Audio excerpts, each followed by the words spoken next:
Now, I wanted to share a few more exciting things that are happening all around us right now. And maybe like there are so many ways to get involved and connected right here at PCC right now. You've already said that. Guys, hold on for a second. Sir, are you okay? Is everything good? Can I help you with anything? Everything is great because you are the Uber driver taking me right down to Snooze Town. Other than that, I'm good. Well, I'm really sorry to hear that, but I think you're going to like what I have to say if you give it a second.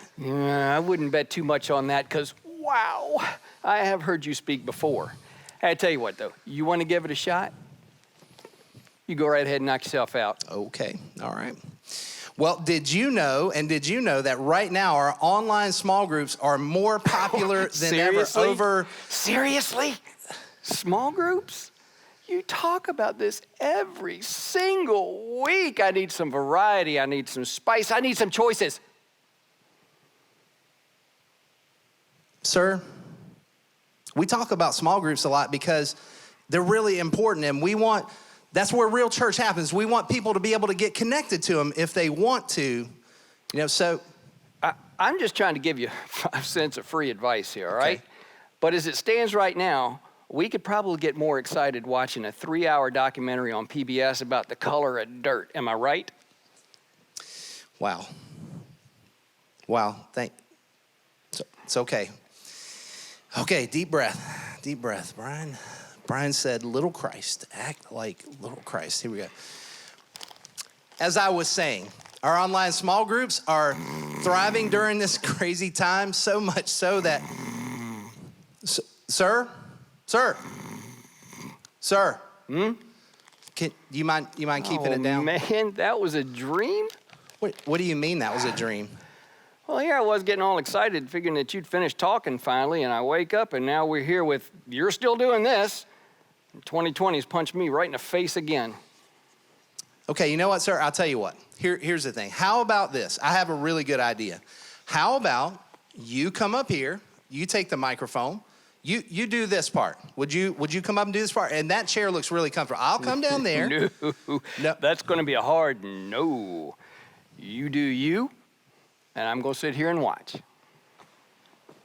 No, seriously. You do you. Let me watch. So it's okay if I continue? It's all right with you? Thumbs up. Absolutely. You're absolutely sure? Don't let me stop you. This time I can go. Okay. Please do. All right. I don't even know where I'm at right now. I have another idea. How about this? Do you have a few minutes? Me? Would you come up here with me? Sure. I could use your help for a minute. I really could. Come on up. Hey, thanks for joining me today. What's your name? My pleasure. Joe. Joe, it's good to see you, man. Hey, look, you look like a guy who likes to get into the game. Capitals fans. Obviously. So, look, today we're going to set up the rest of our service with a really cool song, and I could use your help. You've heard this song before. Paul's going to help. It starts with a clapping part. Okay. Paul's going to help us start clapping off. Would you help us too? Here we go. All right, guys, everybody clap. Come on. Come together, wherever you're at.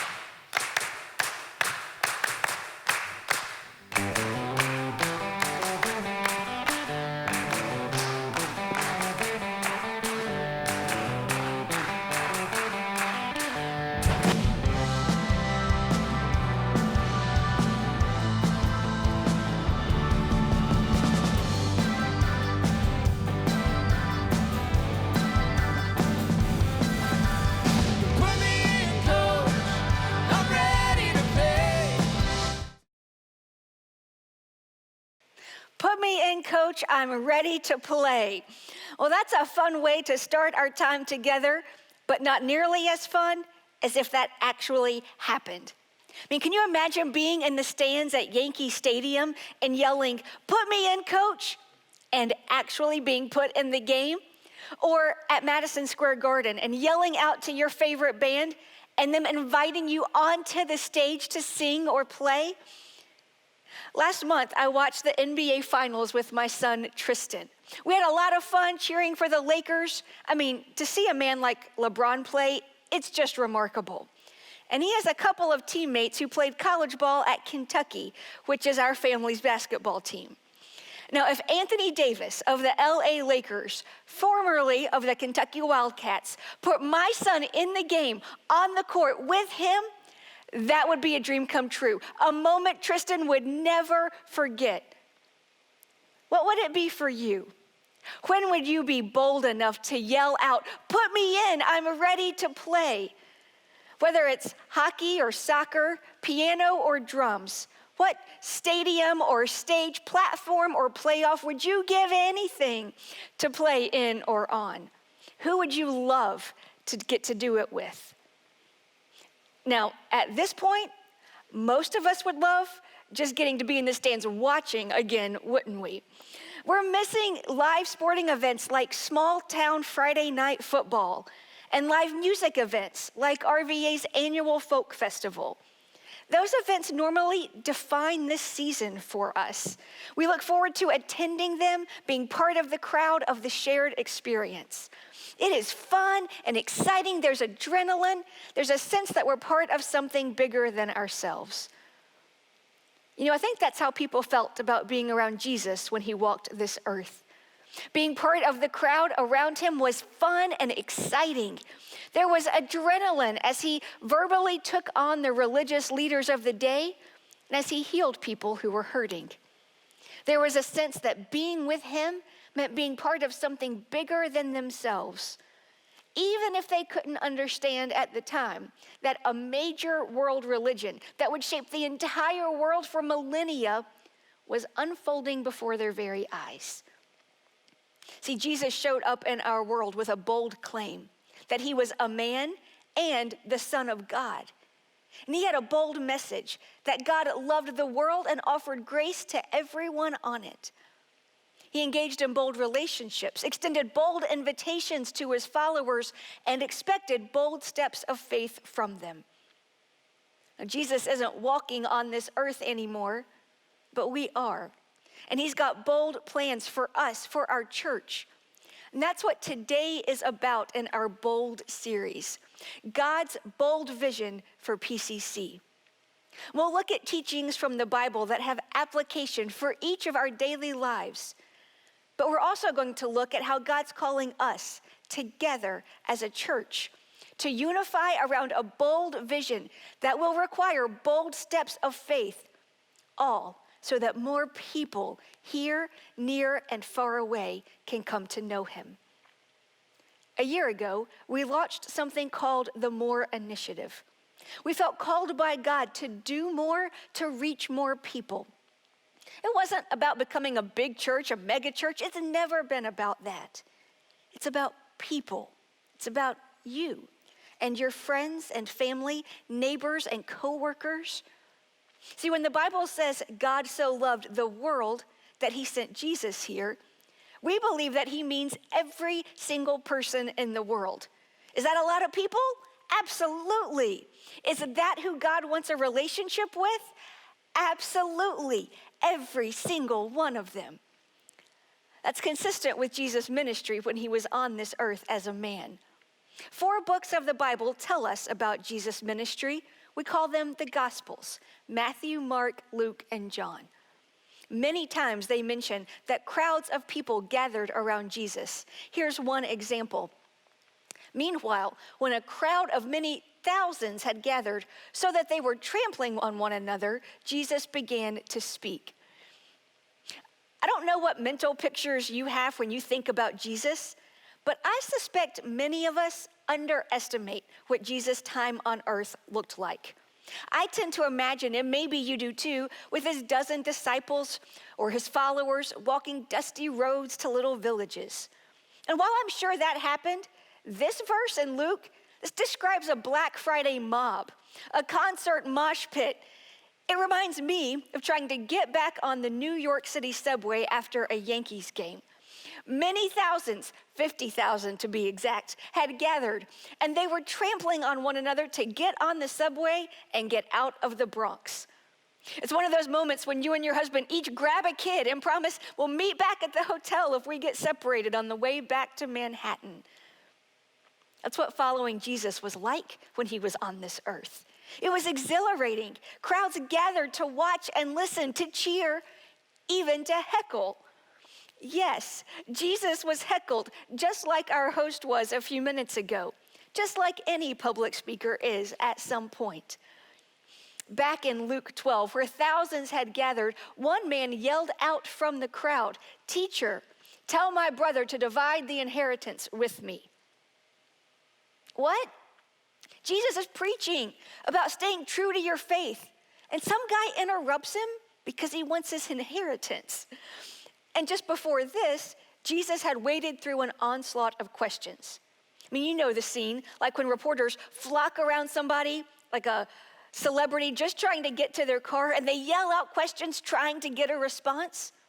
That happened to Jesus. I mean, he finishes speaking to a crowd, and then when Jesus went outside, the Pharisees and the teachers of the law began to oppose him fiercely and to besiege him with questions, waiting to catch him in something he might say. Jesus is opposed fiercely, besieged with questions, and the motive is clear. They are trying to catch him. As our senior pastor, Brian Hughes, talked about last week, we know something about what that's like. Thankfully, we don't walk a gauntlet of reporters, but we are often opposed, questioned. There are efforts to trap us in our own words. Of course, you know what that's like too, don't you?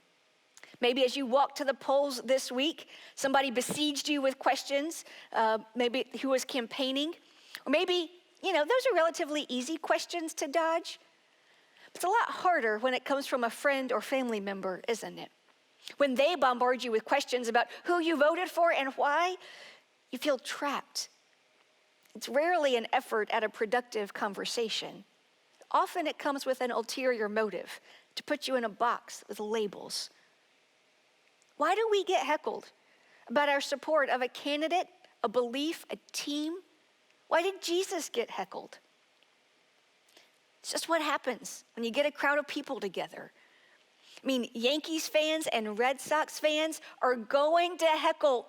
Now, heckling would be an improvement on what Yankees and Red Sox fans do to one another. And when someone on the other team is shooting free throws, what do? We make a bunch of noise to distract them. Religious leaders, they made a bunch of noise to distract Jesus. And there's a lot of noise in our world right now, but it will not distract us. Because we have a laser-like focus on the vision God gave our church 1 year ago. He has called us to reach more people. That means we need to do more here at PCC, near in the communities around our campuses, and far away around the world. Nothing will distract us from that, not a pandemic and not politics. It's been a crazy week on both fronts, with surges in COVID cases and a mess of a presidential election. Rhetoric, hate, and fear surround us. But our response is to be bold. Not about COVID or candidates, but about Jesus and the mission he's given our church. We won't be distracted. We don't have time to be distracted. We've got work to do. We're going to get to the specifics of that in a bit. But let's acknowledge the number of people who heckled and opposed Jesus. It's really small compared to the number of people who gathered to hear him, sincerely curious about who he was and what he had to say. I hope that's true in your life, that most of your people treat you with love and grace, kindness and respect. It's definitely true of us. While Brian mentioned that, yes, there are those who oppose us, more so now than ever before, still a really small number compared to those who are with us. We have received overwhelmingly positive feedback to last week's service, and we're so grateful for that. Just in case you haven't seen it, you definitely want to go back and watch it. We have been reminded this week that so many of you are with us. You're with us in doing church in person or online. You're with us in inviting your just ones to watch our services, to join us for daily worship. We're honored that we get to do and to be church with so many of you.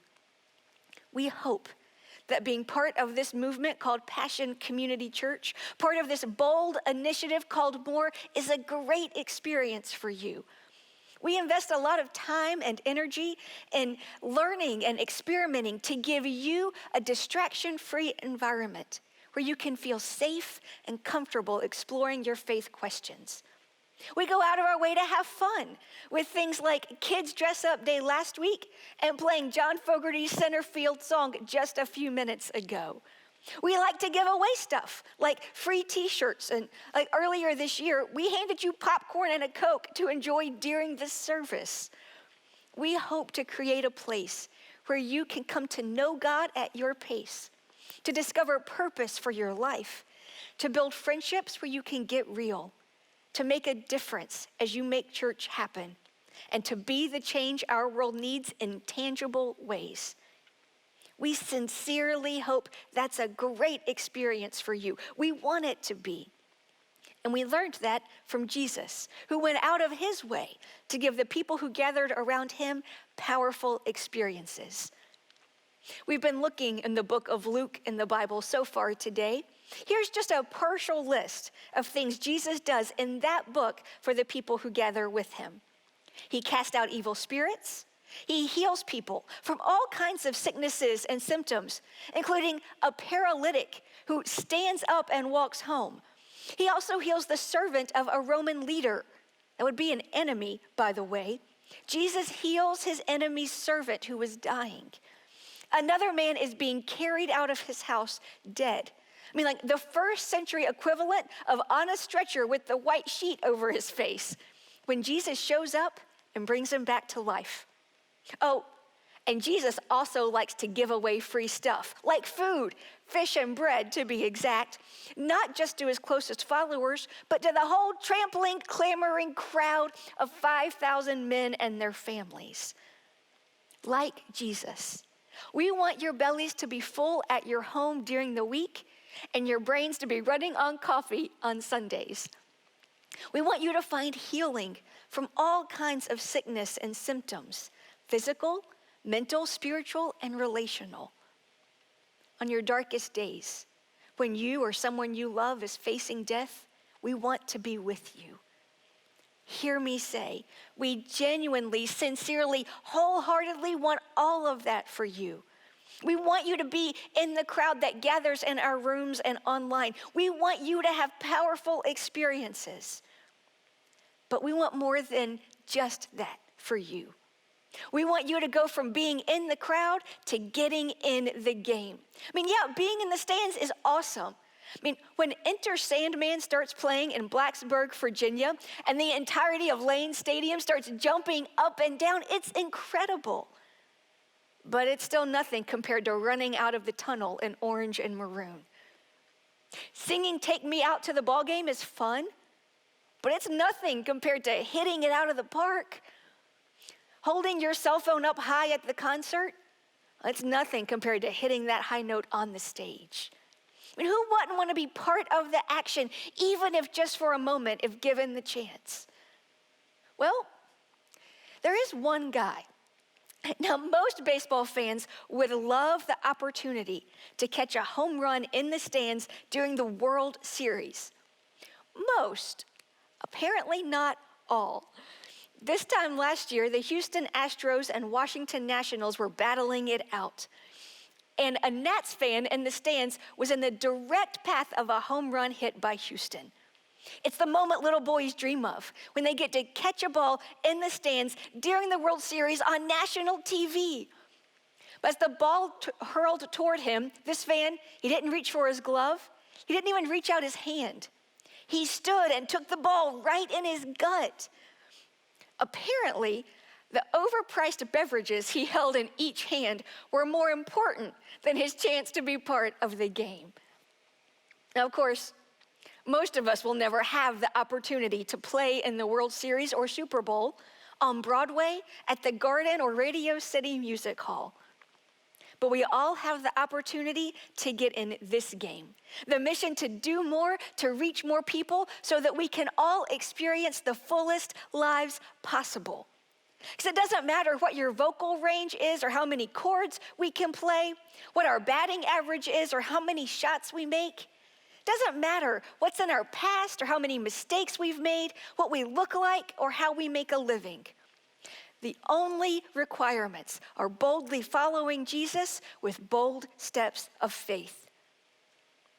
Unfortunately, Jesus found that lots of people were interested in being in the crowd. Few were interested in getting in the game. Thousands had gathered for his healings, his inspirational messages, and free food. But when it was time to do the work, the Lord appointed 72 others and sent them 2 by 2 ahead of him to every town and place where he was about to go. He told them, "The harvest is plentiful, but the workers are few. Ask the Lord of the harvest, therefore, to send out workers into his harvest field. Go." Jesus says there's plenty of work to do, but not many people willing to do it. Out of thousands of people, fewer than 100 say, "Sign me up." Jesus sends them out to take bold steps of faith to reach more people. He told them, "When you enter a town and are welcomed, eat what is offered to you. Heal the sick who are there, and tell them, the kingdom of God has come near to you." I see 3 instructions here, really. First, to enter into bold relationships. Because nothing builds a connection with someone like sitting down and sharing a meal with them, especially in their home. And 2, offer bold help. Physically showing up to those who are sick, those who need healing, physical, mental, relational, that takes guts. It's rarely pretty, often inconvenient, but it's where there's real opportunity to help. And third, share bold truth.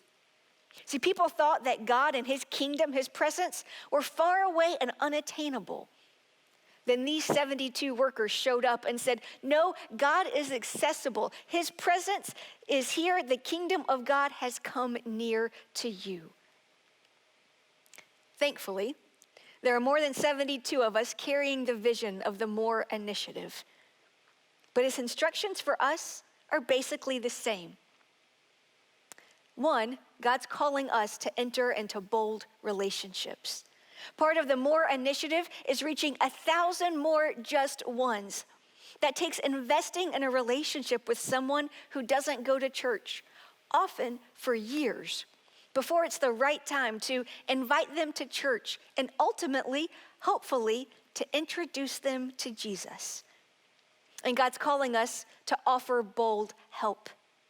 People around us are hurting. 2020 is stretching those who were already struggling with hurts, habits, and hang-ups to their breaking points. They need bold help. People who are willing to get down into the darkness with them and show them the way out.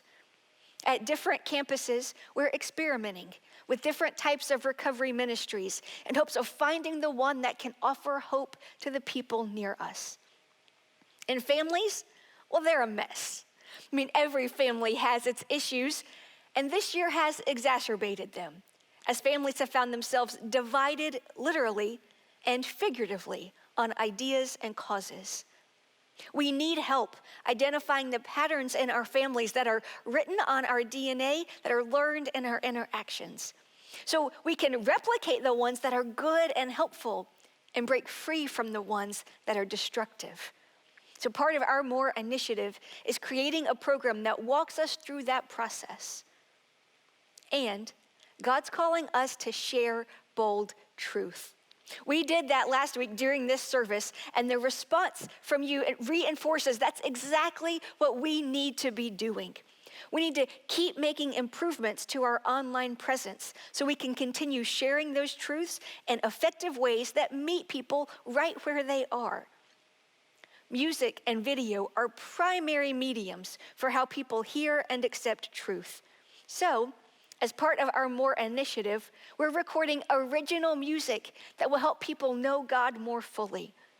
We've invested in a professional videographer who films messages at creative locations, who put together our At the Movie series earlier this year, who creates videos for these services, all so that we can share the truth of Jesus.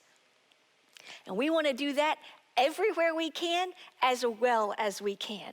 So we are thrilled that we've added our Aylet campus since we launched the initiative last year. It's now our fastest growing physical campus with a ton of momentum. We've already baptized 4 people there. And after being mobile for over 500 Sundays and about 30 more Sundays, our Midlothian campus will move into its building. Having a physical presence in that community that we can access 24/7 will expand our ability to share the bold truth of Jesus with kids, students, and adults. God is calling us to do more, to reach more. And it's costly. It's costly for us to follow Jesus now, just like it was for those who followed him on this earth. Luke tells us that large crowds were traveling with Jesus, and turning to them, he said, "If anyone comes to me and does not hate father and mother, wife and children, brothers and sisters, yes, even their own life, such a person cannot be my disciple.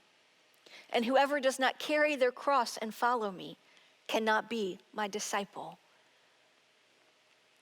Being part of the large crowd traveling with Jesus, I bet that was fun and exciting. Being his disciple, his follower, that was costly. Jesus spoke very bold words and made it crystal clear that if people wanted to move from being in the crowd to actually getting in the game, then it was going to cost them. Carrying a cross cost people their dignity, their comfort, and ultimately their lives. So why did Jesus make such bold demands of these people?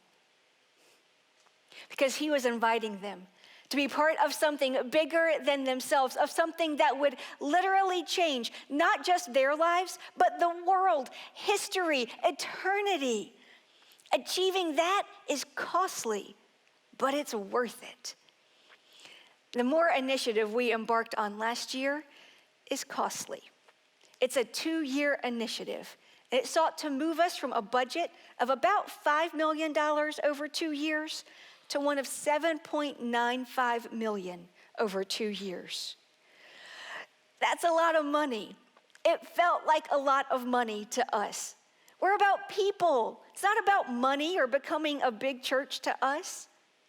But at the end of the day, there is a financial cost to doing more to reach more people. So, we had a bold goal, and you responded with bold goals of your own. After last year's commitments came in, we anticipated collecting $7.6 million over 2 years. Now, anticipating that is one thing, it actually happening is another. And you have stepped up in faith. Giving is up 42% over last year. That's amazing. That would be amazing any year. But it's 2020. In 2020, with all its chaos and confusion, giving at our church is up 42%. You are doing more to reach more. And we're not finished yet. We have 1 year to go. If you got in the game last year, that is awesome. Stay in. Keep taking bold steps of faith. If you weren't here last year, or for whatever reason you weren't ready to get in the game, I hope you'll consider joining us. You have a couple weeks to think about it before we make our commitments on November 22nd.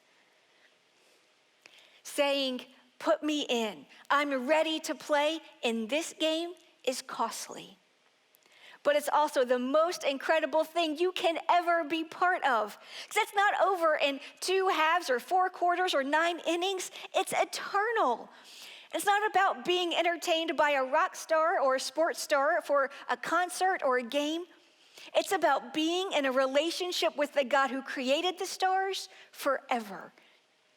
It's not about experiencing an adrenaline rush for a few hours, but about experiencing dramatic life change in yourself and others for the rest of your life. Taking a bold step of faith to be part of more.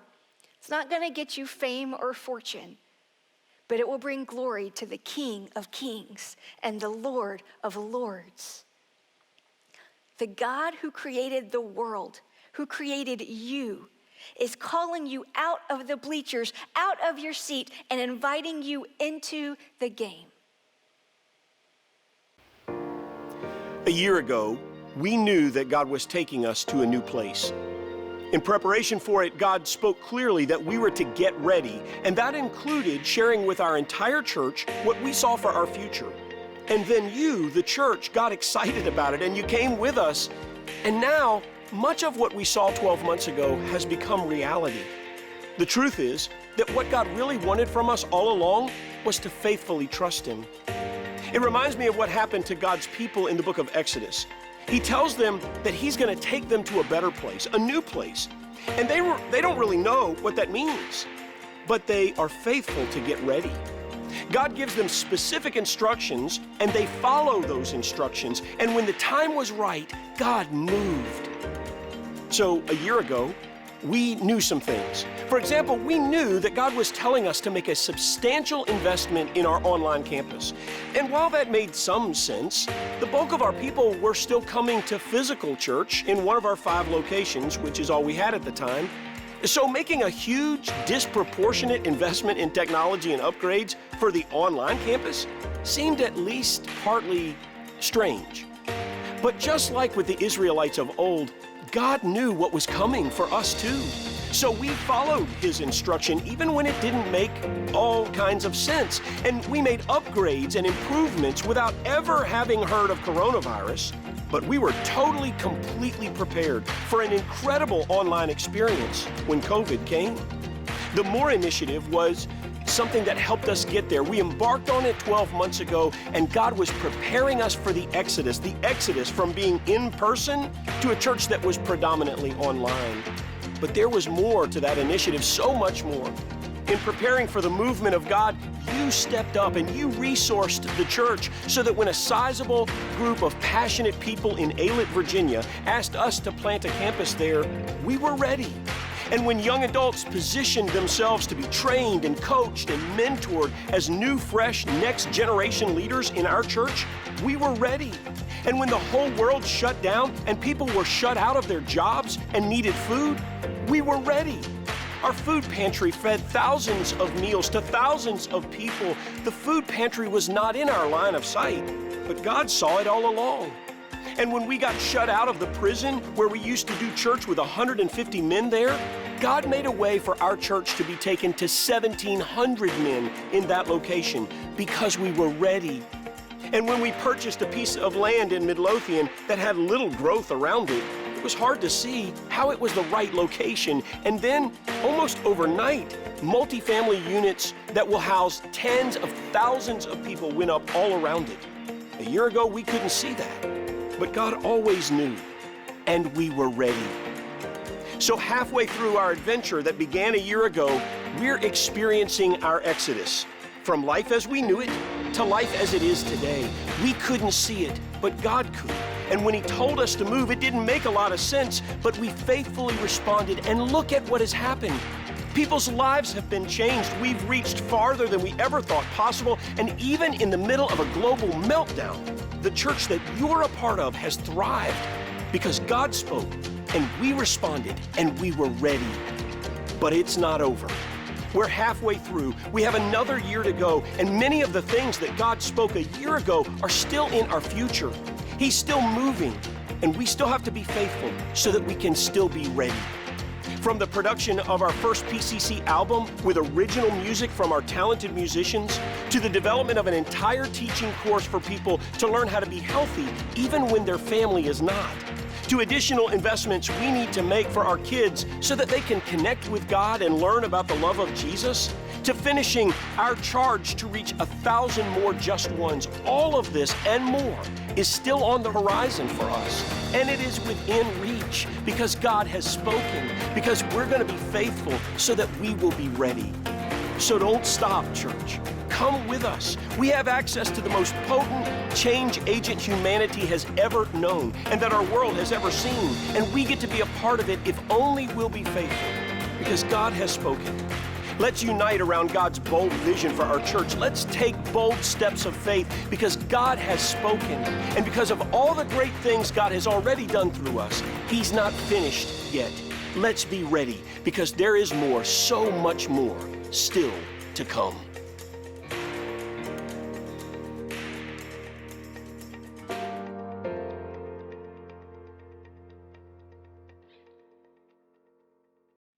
Our church, your church, is very much advancing the kingdom of God. Through your active participation, just look at all the progress that we've made. Think about the pictures and the things that you saw just a minute ago. I hope you feel the excitement. I hope you're as moved as I am. That pulling that you feel, that's God at work in you, in us, through us. So get in the game. Don't just watch as a spectator, but come with us, be a part of what God is doing. You can start by familiarizing yourself with our 2-year more initiative on our website. I just can't encourage you enough to go check that out. We're a year into it, but there is still so much more to be done. Don't miss a week of this series as we come together to change our communities here, near, and far away, because we can all do more together. We'll see you next week. All of our hoping, all of our trusting